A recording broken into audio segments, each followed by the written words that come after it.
اعوذ باللہ من الشیطان الرجیم، بسم اللہ الرحمن الرحیم۔ تمام تعریفیں اس پروردگار عالم کے لیے ہیں جو عالمین کا پالنے والا ہے۔ درود و سلام ہو محمد وآل محمد علیہ الصلاۃ والسلام پر۔ عزیز ناظرین، السلام علیکم ورحمۃ اللہ۔ پروگرام ہم اور ہمارے نامہ اعمال، پچھلا ایپیسوڈ جو کہ پہلا تھا، اس میں جو گفتگو ہوئی ہے اور جہاں جا کر کے تمام ہو گئی کہ روز محشر حساب و کتاب کے بعد ہمارے نامہ اعمال داہنے ہاتھ میں دیے جائیں گے یا بائیں ہاتھ میں دیے جائیں گے، یا اس سے بھی آگے بڑھ کر کے کون لوگ ہوں گے، تو یہ باتیں ہو رہی تھی اور اس کے بارے میں آغا نے آپ کو ساری ڈیٹیل بتائی ہے۔ اب آئیے وہیں سے ہم اپنے گفتگو کا آغاز سوال اور جواب کی صورت میں شروع کرنا چاہتے ہیں۔ ملاقات کرواتے ہیں حجت الاسلام اور جناب مولانا کمال احمد خان صاحب قبلہ سے۔ اگر السلام علیکم ورحمۃ اللہ۔ وعلیکم السلام ورحمۃ اللہ وبرکاتہ۔ یہ جو پچھلے ایپیسوڈ میں بات یہاں پہ تمام ہوئی کہ ایک ایسا بھی گروہ ہوگا، یعنی کچھ لوگ ہوں گے جو چیخیں گے، یعنی آواز لگائیں گے کہ میرا نامہ اعمال دیکھ لو اچھا ہونے کی بنا پہ۔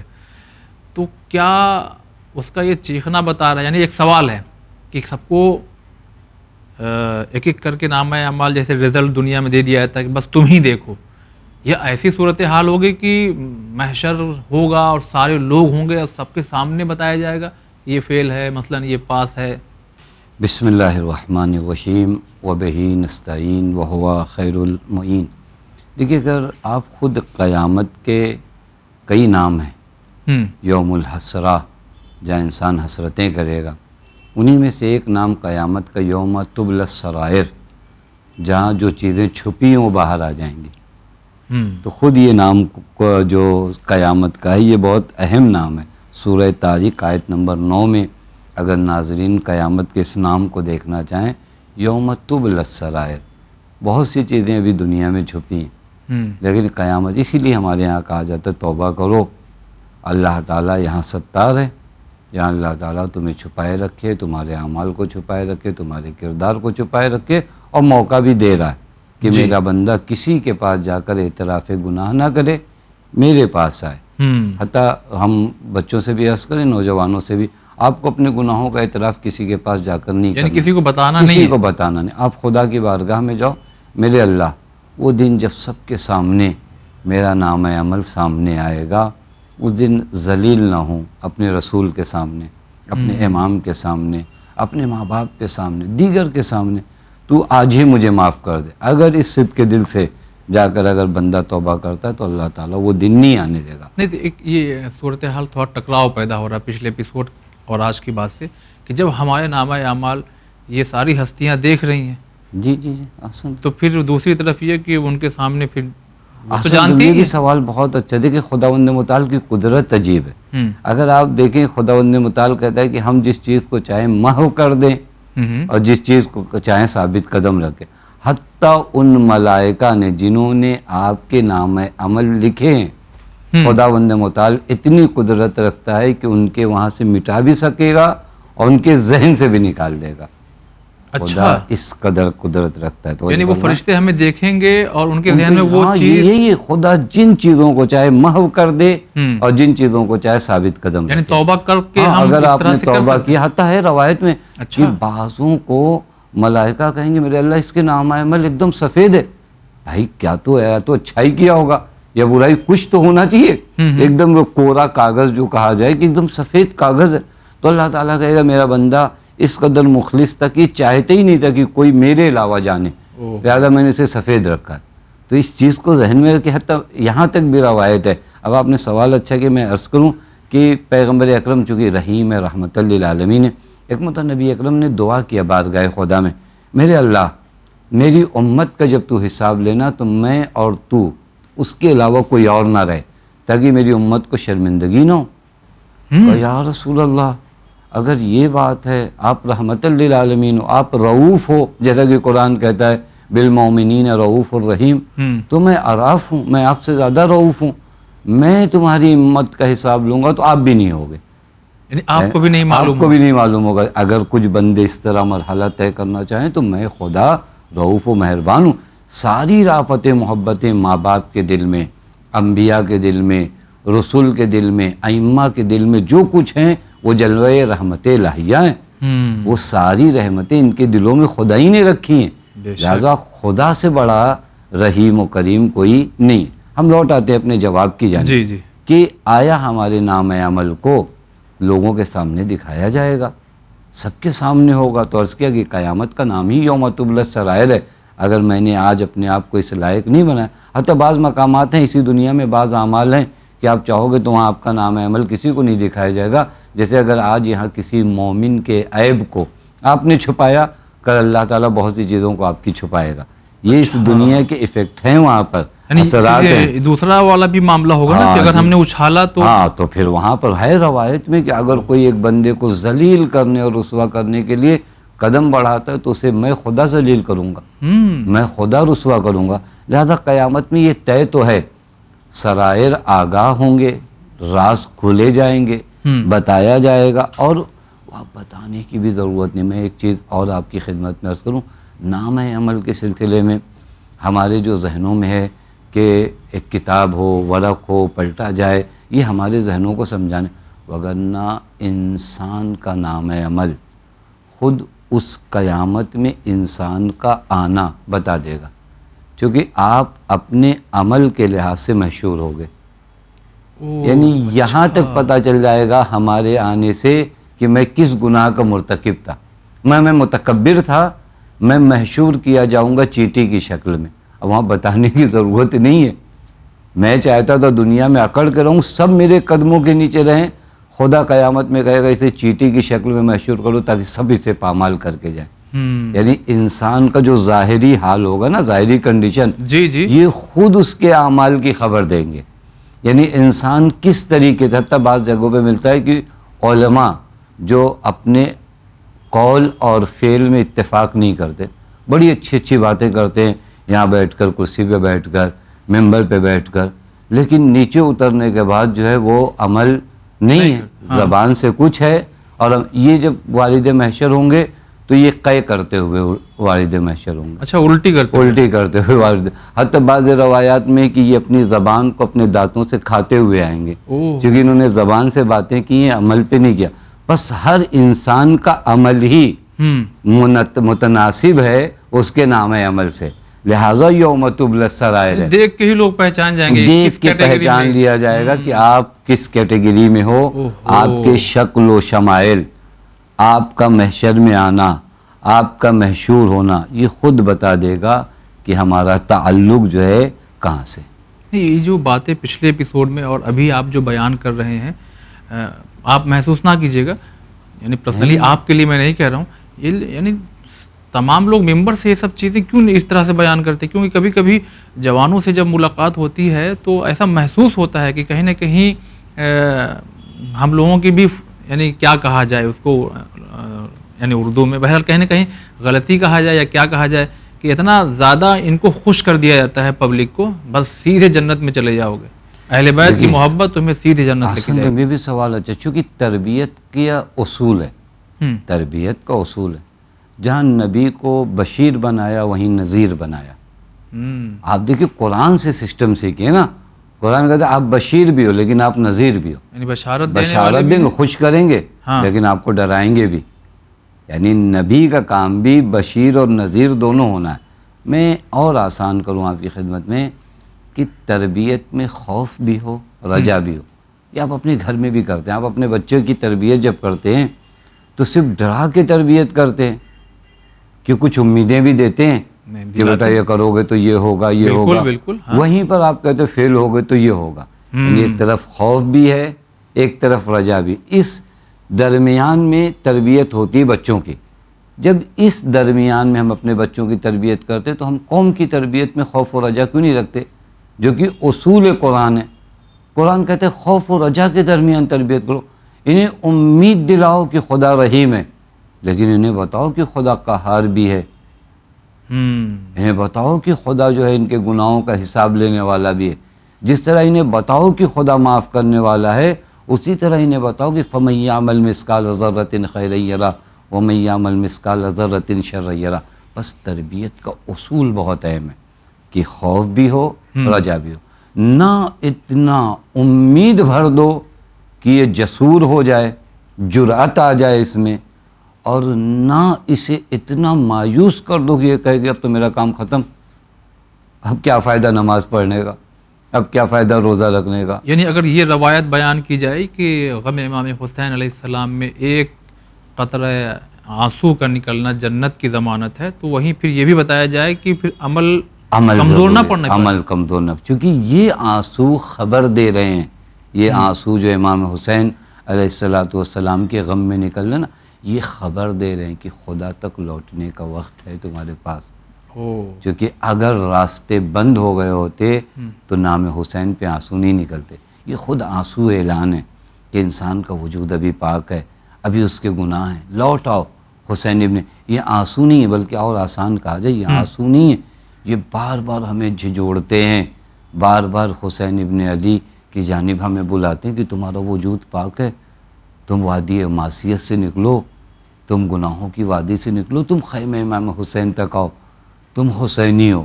تو لہٰذا یہ سب چیزیں سبب کس چیز کی بننی چاہیے؟ امید کی کہ میرے لیے راستے بند نہیں ہوئے ہیں، میرے لیے راستے کھلے ہوئے ہیں. یعنی یہ ایک لائن کی حدیث نہیں ہے، اس کا یہ ایک طرح سے کہا جائے ایکسپلینیشن ہے. ہمیشہ طریقہ یہی ہے. اہل بیت علیہ السلام نے جامع یہ بتایا کہ ہم تمہارے ساتھ ہیں، محشر میں بھی ہیں، ہم تمہارے ساتھ قبر میں بھی ہیں، ہم تمہارے ساتھ صراط پہ بھی ہیں.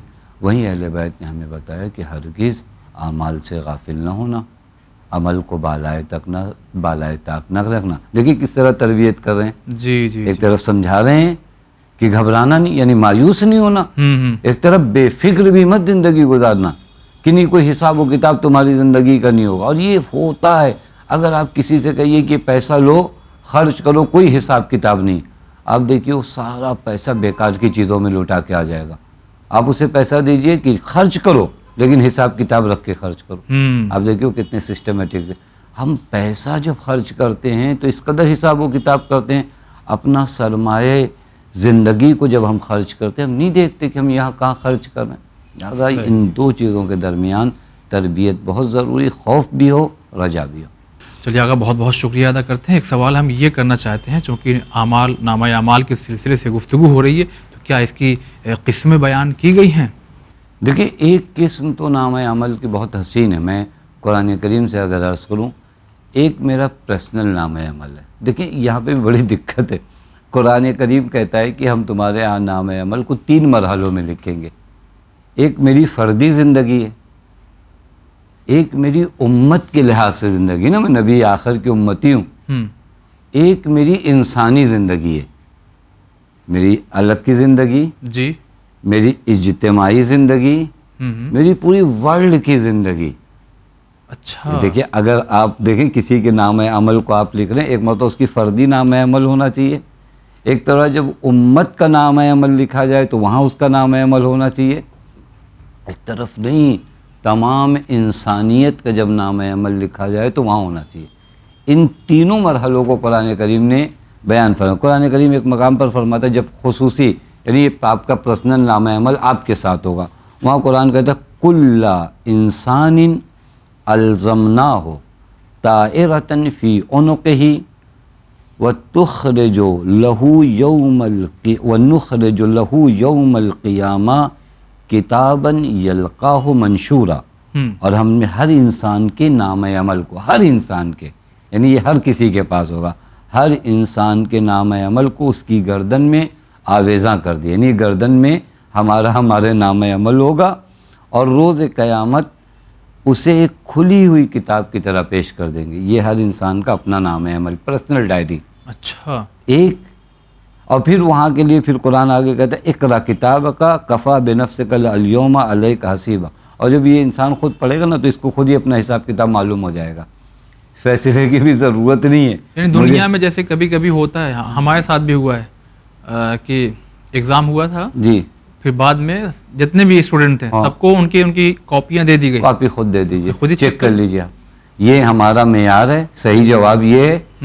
اب آپ کی اپنی کاپی اس صحیح جواب سے میچ کر لو، آپ اپنے آپ کو نمبر دو. یہ روز محشر بھی ہوگا. ہاں، یہ انسان خود اپنے لیے کافی، یعنی اس کے نام عمل اس کے سامنے پیش کر دیے جائیں، خود اس کا نام عمل اس کے سامنے، یہ اس کا اپنا اکیلے کا نام عمل. یہ ایک قسم ہو گئی. دوسری قسم، ایک نام عمل مربوط ہے تمام امت کے اعمال سے، یعنی ایک امتی ہے نا، یہ امت جناب موسیٰ، یہ جناب جی جی عیسیٰ، اس لحاظ کل امت تدعا الی کتابہا، ہر امت کو اس کے نام عمل کی جانب بلایا جائے گا. جناب عیسیٰ کی امت، یہ تمہارا نام عمل. جناب موسیٰ علی نبینا وعلیہ الصلوۃ والسلام کی امت، یہ تمہارا نام عمل. بس ایک نام عمل میرا اپنا خصوصی، ایک بعنوان امت محمد صلی اللہ علیہ وآلہ وسلم، یہ تمہارا نام عمل. اور پھر ایک نام عمل تمام انسانوں کا ایک جگہ پر ہوگا، تمام انسانوں کا. وَوَضَعَ الْكِتَابَ فَتَرَى الْمُجْرِمِينَ مُشْفِقِينَ مِمَّا فِيهِ. یہ نام عمل سامنے رکھا جائے گا تو آپ دیکھو گے کہ مجرمین ان نام عمل کو دیکھ کر خوفزدہ ہوں گے. بس میرا نام عمل 3 حصوں میں یہاں پر تقسیم. میرا اپنا پرسنل نام عمل، تمام امت کے ساتھ میرا عمل، تمام انسانوں کے ساتھ میرا نام عمل. یہ 3 تقسیم تو نام عمل کی اس لحاظ سے ہوئی. بس شاید یہاں پر ایک بہت بڑا تربیتی درس ہو ہمارے لیے کہ ہم سوچتے ہیں کہ ارے سب ایسے ہی ہے. آپ دیکھو کتنی حفاظت سے آپ کے عمل لکھے جا رہے ہیں. ایک مرتبہ آپ کی ذات کو ملحوظ رکھ کے لکھا جا رہا ہے، ایک مرتبہ آپ کو امت کے ماتحت آپ کے عمل کو لکھا جا رہا ہے، ایک مرتبہ انسانوں کے ماتحت آپ کے عمل کو لکھا جا رہا ہے. اتنا نوٹس کیے جا رہے ہیں، اتنا نوٹس کیا جا رہا ہے کہ آپ اکیلے، پھر آپ تمام امت کے ساتھ، آپ تمام انسانوں کے ساتھ. پھر اس نام عمل میں اپنے خود حصے ہوں گے. میرے نام عمل کو یہ تو ایک اس لحاظ سے، چونکہ انسان کئی قسم میں ایک مرتبہ خود اپنی ذات کی نسبت، میں ایک امت کی نسبت، میں ایک انسان کی نسبت. جی ایک مرتبہ پھر آئیے آپ یہ نام عمل جو میرے ہیں کن ٹاپکس پہ اس کی قسم ہے. ایک مرتبہ حق اللہ ہے، ایک مرتبہ حق الناس ہے، ایک مرتبہ میری نیکیاں ہیں. اب یہاں پر دیکھیے، اب یہاں پر میرے نام عمل میں کتنے حقوق اللہ آپ نے پامال کیے. یہ الگ ایک الگ بخش ہے. یعنی ایک کتاب ہو نا، اس کتاب کا ایک حصہ حق اللہ، ایک حصہ حق الناس، ایک حصہ جو ہے آپ کی نیکیاں، نیکیوں کا حصہ. حتی یہیں پہ میں بریکٹ میں ایک چیز عرض کروں، شہداء کے لیے کہا گیا ہے کہ شہداء کا نام عمل 2 حصوں میں ہوگا. ایک ان کی نیکیاں ہوں گی، ایک حق الناس ہوگا. اللہ حق اللہ کو معاف کر دے گا. اچھا، اپنے حق کو معاف کر، چونکہ شہداء نے اپنی جان خدا کی راہ میں دی تو خدا کہے گا یہ حق اللہ میں نے معاف کیا.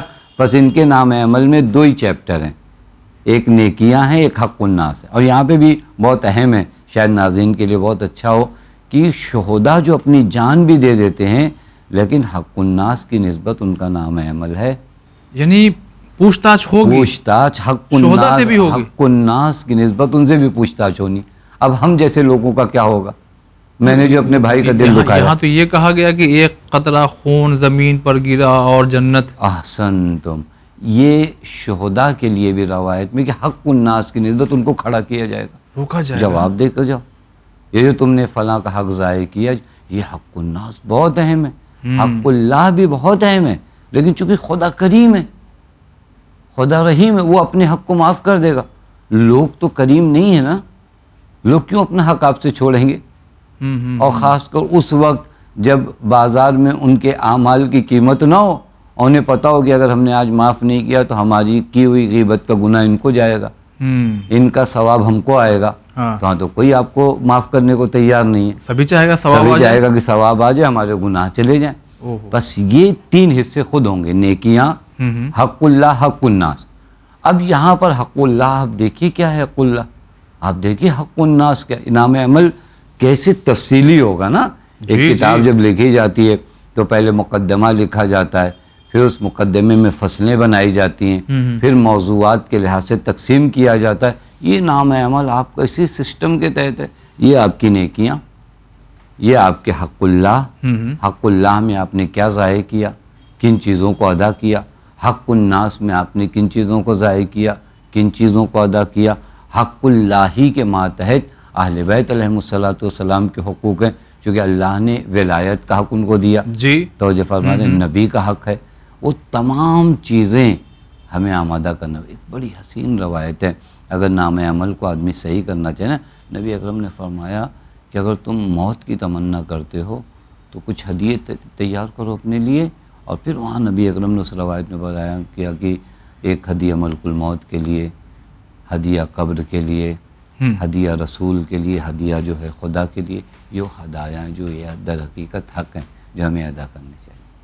لیکن اگر ایک سوال ہم یہ کرنا چاہتے ہیں کہ یہ جو جیسے آپ ہی لوگ ہم لوگ کو بتاتے ہیں مجلس وغیرہ میں، پروگرام میں، کہ معافی مانگو، توبہ کرو، اللہ معاف کر دے گا، معاف کر دے گا، یہ مطلب کون سا حق معاف کرے گا اللہ؟ آپ نے تو 3 کیٹیگری بتا دی اعمال کی، حق الناس، حق اللہ، آپ کے خود پرسنل جو اعمال کی ہیں، تو اگر ہم نے برائی کی ہے تو کون سا معاف کون سا ہوگا؟ سب ہو جائے گا۔ یہ عرض کیا کہ حق الناس توبہ، یہ بھی اچھا سوال ہے۔